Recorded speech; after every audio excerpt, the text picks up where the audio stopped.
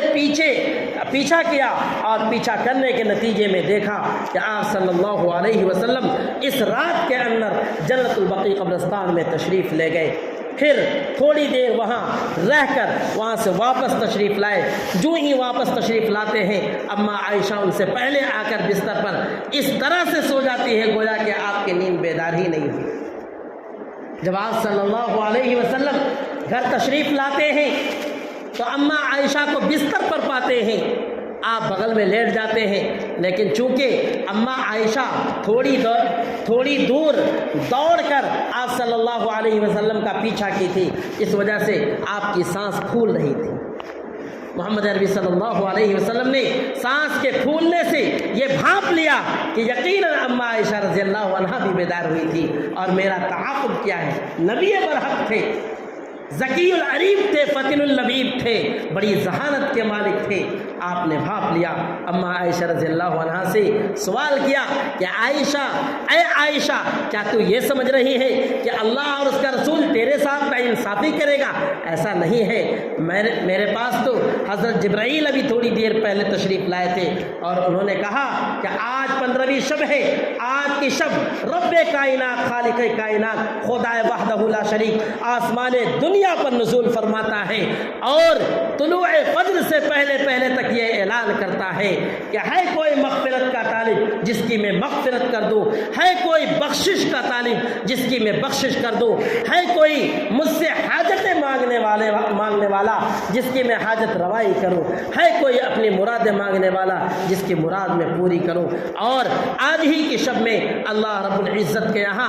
اعمال کے فیصلے کیے جاتے ہیں۔ ایک سال میں کتنے بچے پوری دنیا میں پیدا ہوں گے اس کا فیصلہ ہوتا ہے، ایک سال کے اندر کتنے لوگوں کی روحیں قبض کی جائیں گی اس کا فیصلہ اسی شب میں ہوتا ہے۔ ایک تفصیلی روایت ہے، حضرت جبرائیل علیہ السلام نے آپ صلی اللہ علیہ وسلم کو اس موقع پر شب میں آ کر کے بتلایا، اسی وجہ سے آپ صلی اللہ علیہ وسلم نے وہاں جا کر مردوں کے لیے مغفرت کی دعا کی تاکہ اللہ رب العزت ان کی مغفرت فرما دے، اور وہ بھی پوری حیات طیبہ میں صرف ایک دفعہ۔ یہ بات بھی پوری امت کو پتہ نہیں چلتی تھی اگر اماں عائشہ رضی اللہ عنہا کو یہ اطلاع نہ ہوتی، اگر آپ سوئی رہ جاتی۔ آپ صلی اللہ علیہ وسلم نے اپنی جانب سے اس پورے واقعے کو کبھی بھی صحابہ کرام کے سامنے پیش نہیں کیا۔ اس سے یہ پتہ چلا کہ قبرستان میں جا کر خصوصیت کے ساتھ، اہتمام کے ساتھ دعا کرنا یہ کوئی شریعت کی اصل نہیں ہے۔ آپ صلی اللہ علیہ وسلم سے ایک بار ایسا کرنا ثابت ہے، اور شریعت کا یہ مزاج ہے، شریعت کا ایک اصول ہے کہ جو چیز پیغمبر اعظم صلی اللہ علیہ وسلم سے جس درجے میں ثابت ہو اس کو اسی درجے میں کرنا، اس کا نام اسلام ہے، اس کا نام اتباع سنت ہے، اتباع رسول ہے۔ اپنی جانب سے من چاہا کام کرنا، خواہشات کی پیروی کرنا، اس کا نام اسلام نہیں۔ یہ اسلام سے ہٹ کر گفتگو کرنا ہے، یہ اسلام سے ہٹ کر مزاج بنانا ہے۔ اگر آپ صلی اللہ علیہ وسلم اس موقع پر جنت البقیع قبرستان میں ایک بار تشریف لے گئے تو اس سے یہ سبق ملتا ہے کہ ہمیں بھی بغیر اہتمام کے کسی بار کسی سال شب برات کو قبرستان جانی چاہیے، کسی سال نہ بھی جانی چاہیے، ناغہ بھی کرنی چاہیے، تاکہ لزوم ثابت نہ ہو اور اہتمام ثابت نہ ہو۔ اس سے ہمیں اور آپ کو بچنی چاہیے۔ ہاں اتنی بات ضرور ہے کہ شب برات چونکہ مغفرت کی رات ہے، جیسا کہ اس نام کے معنی سے ہی یہ بات سمجھ میں آتی ہے، خلاصی کی رات، چھٹکارے کی رات، نجات کی رات، تو ہمیں اور آپ کو چاہیے کہ اس رات میں خوب نفلی عبادات اپنے گھروں میں کریں، چونکہ نفل کے اندر اجتماعیت نہیں ہے، نفل اپنے طور پر اپنے گھروں میں کیا جائے۔ نفل کا مطلب یہ ہوتا ہے اللہ رب العزت اپنے بندوں سے